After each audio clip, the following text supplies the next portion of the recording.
détendu.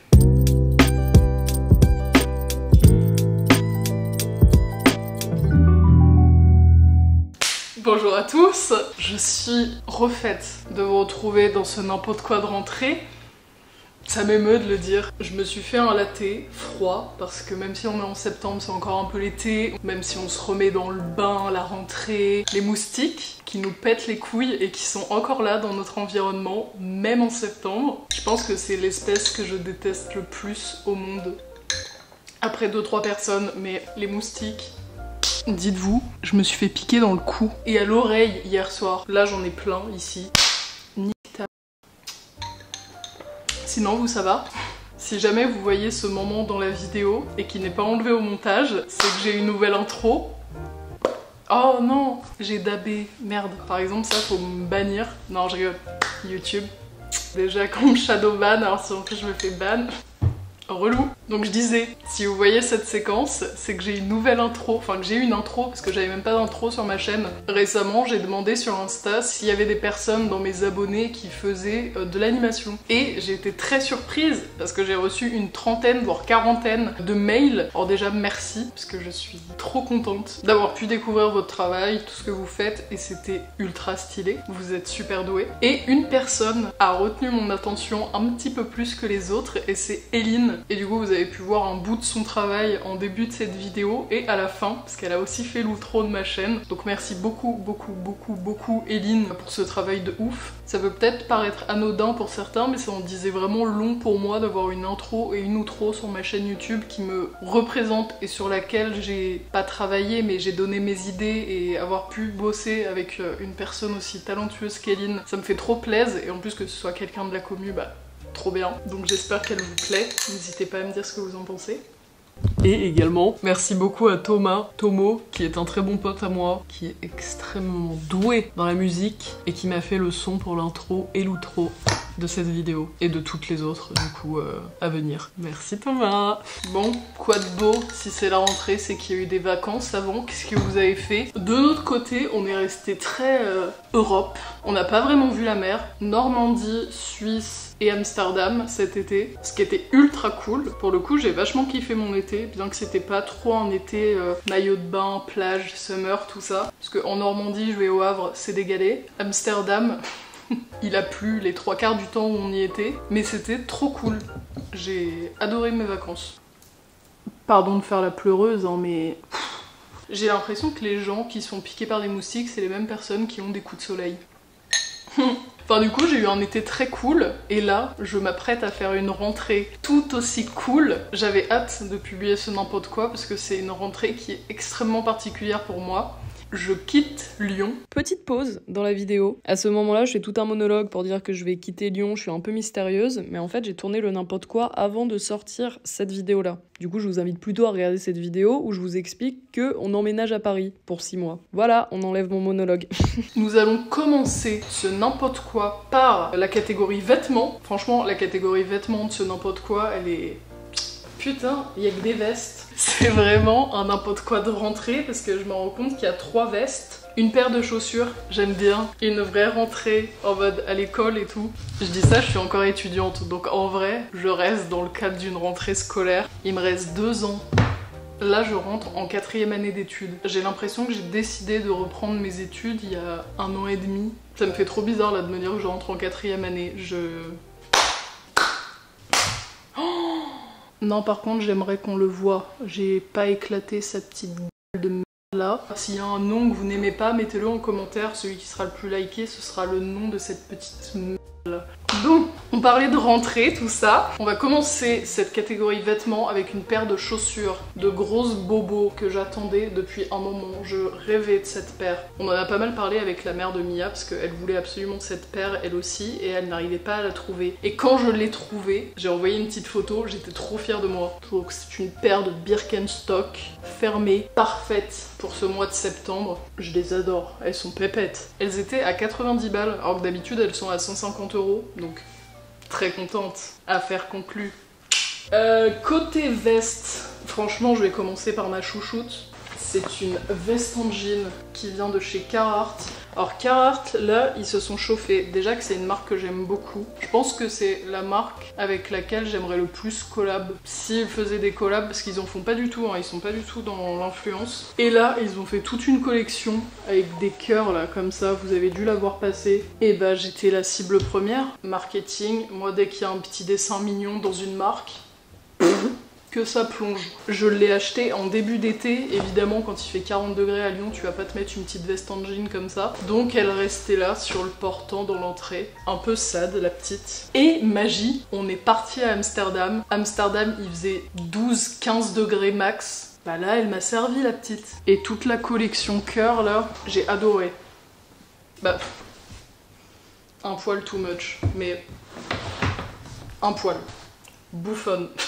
Autre veste extrêmement cool pour les petites journées de septembre quand il fait pas encore trop froid mais que t'aimes bien porter des trucs longs. Elle est trop belle. Je l'ai trouvée chez Emmaüs à Vienne, donc je l'ai eu à 3 € me semble-t-il. Il n'y a pas de marque à l'intérieur parce qu'il n'y a plus d'étiquette, mais elle est vachement ample, on est hyper à l'aise dedans.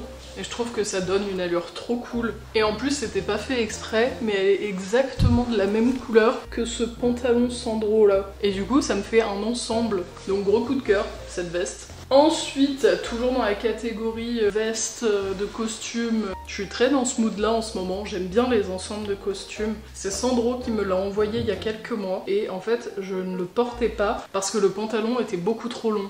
Je crois que je fais 1m67 et ça doit être fait pour des personnes d'1m75-80. Du coup je les fais toujours reprendre. Donc petite veste comme ça, hyper bien taillée, pas de grosses épaulettes. Il y en a quand même sur celle-ci. Sur certaines personnes les épaulettes c'est magnifique. Sur moi je trouve pas que ce soit très saillant. Et le pantalon en dessous c'est un pantalon taille haute avec la petite fermeture sur le côté, ça te fait un boule d'enfer. Ça avec des talons noirs magnifiques. J'ai hâte d'avoir une soirée où je vais en avoir besoin. Mais bon, je me fais pas de soucis là-dessus, je pense qu'à la rentrée il y aura des moments pour porter ce petit look.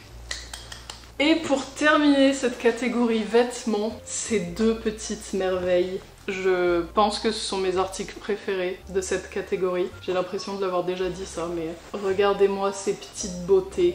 Ce sont deux casquettes qui viennent de la marque Aimé Léon d'Or. C'est une marque new-yorkaise que je trouve géniale. Leur site est trop stylé. Les magasins, t'as l'impression d'être dans un grand salon. T'as du parquet avec des canapés, t'as un coin café, t'as tous les articles sur les côtés. Chaque article est trop beau. Par contre, ça coûte une blinde. Mais encore une fois, le marketing. On va maintenant passer à la catégorie film, série. On va pas passer par 4 chemins. Je suis allée au cinéma solo voir Barbie. Ça faisait un bail que j'étais pas allée au cinéma et je me devais quand même d'aller voir ce gros film.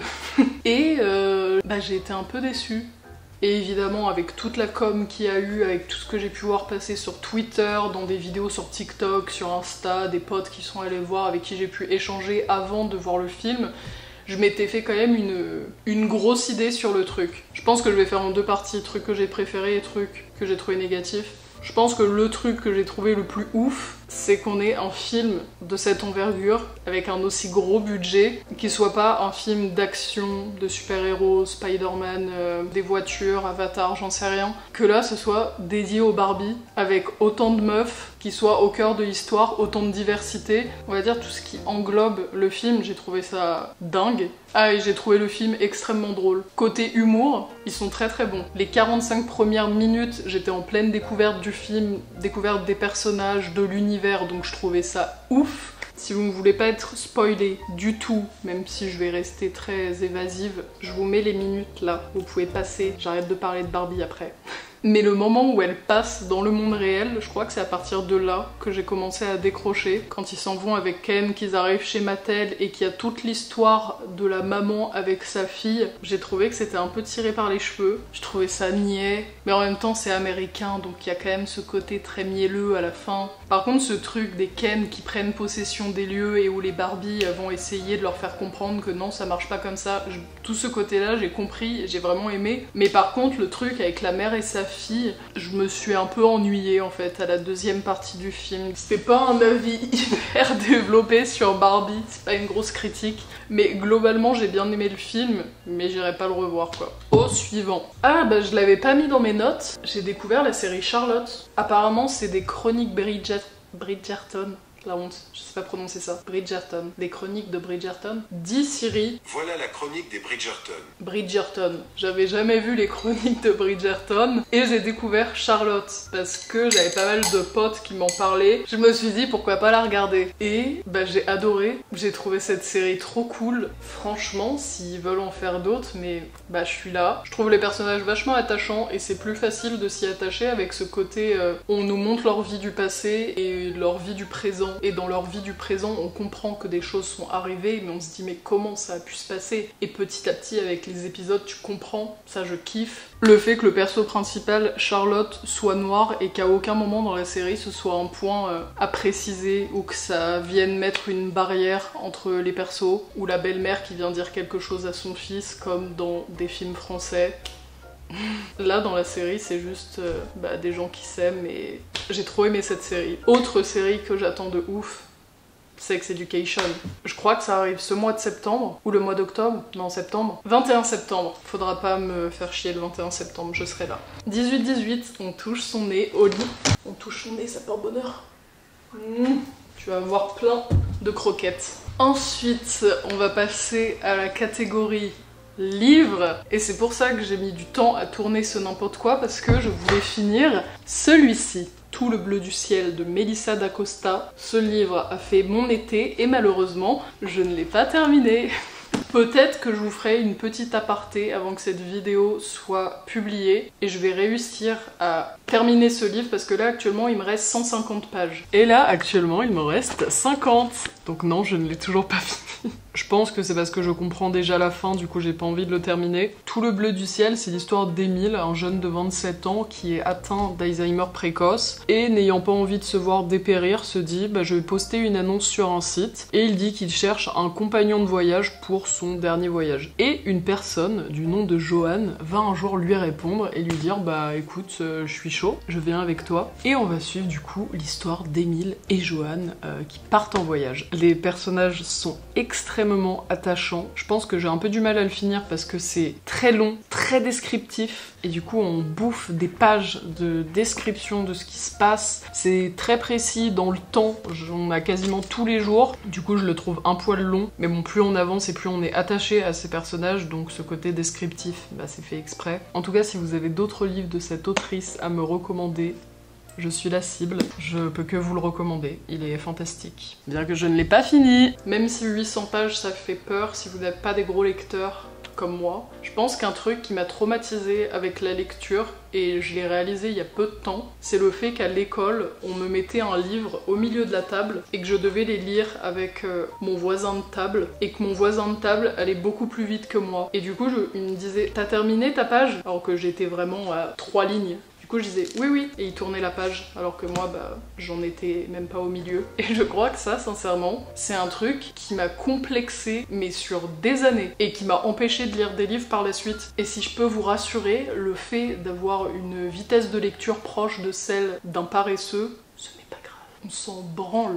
Ah, vraiment. Donc si vous avez envie de lire et que ce livre là vous allez le traîner partout pendant un an parce que vous mettez du temps à le lire, faites-le. Autre livre, Les Nuits Bleues de Anne-Fleur Multon. Alors ce livre-là, je ne l'ai pas du tout commencé. En juin dernier, je vous avais demandé de me conseiller des livres à lire et ce livre-là était beaucoup revenu. Du coup, je vous l'avais conseillé et je m'étais mis dans ma liste de lecture et l'autrice, Anne-Fleur Multon, me l'a envoyé. Je me suis pas trop spoilée, mais je crois que ça parle d'une idylle entre deux femmes. Je n'en sais pas trop, mais j'ai hâte. On va maintenant passer à la catégorie musique.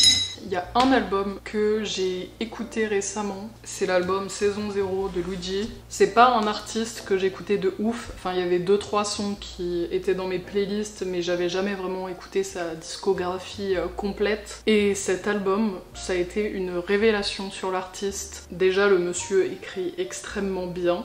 le son Alexis, le son Reste en vie. Il a une manière de s'ouvrir et de parler de choses extrêmement dures sur sa vie, mais avec une petite mélodie. Je sais pas si c'est lui qui compose également derrière. J'aimerais bien savoir, tiens, faudrait que je m'en renseigne. J'aime beaucoup ce chanteur, c'est une super découverte de la rentrée. Et je suis triste de pas l'avoir découvert avant. Donc si vous n'avez pas écouté son album Saison 0, on va maintenant passer à la catégorie jeu. Ça là. Ce jeu, il a fait tout mon été. J'y ai même joué seule. J'avais du monde avec moi cet été, j'étais très bien entourée, mais franchement, un jeu de société que tu peux jouer seul, magique. Pour vous expliquer vite fait ce jeu, c'est peut-être un peu compliqué à expliquer, mais une fois que t'as compris, en vrai, ça se fait tout seul. T'as 3 couleurs, 3 formes et 3 remplissages différents. Tu mets 12 cartes devant toi, et le but, ça va être sur ces 12 cartes d'en réunir 3 qui vont ensemble, mais qui ont un point commun. Ou alors, justement, elles sont toutes différentes totalement. Et le but, bah, ça va être de les réunir. Par exemple, ces 3 cartes-là, elles vont ensemble, parce qu'elles ont la même couleur, le même remplissage, et la même forme. Par contre, là, les 3, elles vont pas ensemble parce que c'est pas le même remplissage. Pareil avec celle-ci. Vous avez fait une partie avec quelqu'un qui connaît le jeu et c'est bon, c'est rentré tout seul. Par contre, j'ai galéré à le trouver. Peut-être que sur internet c'est plus simple, mais en magasin, dans la catégorie jeu toujours, et cette fois jeu électronique, je me suis acheté Super Mario Bros sur Switch en juin, donc pile avant l'été. La meilleure décision de ma vie. Ce jeu est incroyable et je l'ai torché en 2 semaines. J'ai battu le boss, j'ai trouvé tous les passages secrets, et là le seul truc qui me manque c'est d'avoir les 3 étoiles sur tous les mondes. Mais j'ai déjà les 3 étoiles sur le monde 1, le monde 2 et le monde 3 je crois. En fait tout l'univers Mario, mon chouchou depuis des années. Mario 64, je pense que ça restera mon jeu préféré de tous les Mario. Et là je me promenais à Auchan en Normandie et je tombe sur Mario Bros et je me dis en vrai je suis solo en Normandie pour mes petites soirées là, meilleure décision. Si vous voulez que je vous fasse des gameplays là-dessus, en mode je tente de refaire le jeu parce que maintenant j'ai compris comment il marche, bah je l'ai terminé, ouais, je le redis au cas où vous n'aviez pas... On va maintenant passer à la dernière catégorie de ce n'importe quoi. Ouais, je sais, ça passe super vite. C'est émouvant comme tout. Je vais commencer par un podcast que j'arrive même plus à le prononcer. Bah là, le podcast. Podcast. C'est dur l'élocution aujourd'hui. Le podcast de Juliette Katz, je les adore. À chaque fois qu'elle en sort un, je l'écoute direct. Il y en a 2-3 qui m'ont bien touchée et que j'ai adoré écouter. Je vous mets des petits trigger warnings, mais de toute façon elle les met elle-même dans les podcasts. Mais Les pervers narcissiques, je l'ai écouté hier, je vous le conseille vraiment. J'ai reconnu du monde là-dedans. Les violences conjugales, je suis désolée, c'est pas des plus joyeux, mais... Franchement, ceux-là, j'ai chialé. C'était la première fois que je chialais, enfin que j'avais des larmes en écoutant un podcast. Si vous n'en avez jamais écouté, je vous conseille à fond les siens. Sinon, c'est un format, dans tous les cas, que je vous conseille à fond d'écouter. Un podcast, c'est trop pratique. J'écoute ça quand je me maquille, quand je cuisine. Surtout que je suis pas quelqu'un qui écoute beaucoup de musique. J'ai du mal à me dire je vais mettre de la musique en fond. J'aime bien le silence, que ce soit quand je lis, quand je me lave. Et étant entourée avec ma copine, des potes qui écoutent beaucoup de musique au quotidien, bah je suis amenée à en écouter aussi. Mais la plupart du temps, quand je suis seule, j'aime bien être soit dans le silence, soit maintenant avec un podcast. Et les siens, je vous les conseille à fond, ils sont trop bien. Oh là, le réveil, ça va? Il est pas trop mignon? Il est hyper mignon. Oh, le mec est posé quoi, il est au PN. Je sais pas si j'arrive à le lever. Il est pas parti? Oula, attention mec, attention. Il m'a fait peur. N'hésitez pas à me mettre en commentaire toutes vos découvertes du mois, que ce soit des découvertes de livres, de films, des séries à commencer, des gens à découvrir. Et n'importe quoi, c'est fait pour ça aussi. Partagez-moi vos inspi. Ce n'importe quoi arrive à sa fin. J'espère qu'il vous aura plu. J'espère que vous avez passé de bonnes vacances et que votre rentrée se passe bien également. On va se serrer les coudes pour ne pas déprimer à l'approche de l'automne et de l'hiver. En tout cas, je vous fais des bisous. Et je vous dis à bientôt pour une prochaine vidéo, et pas sur Lyon.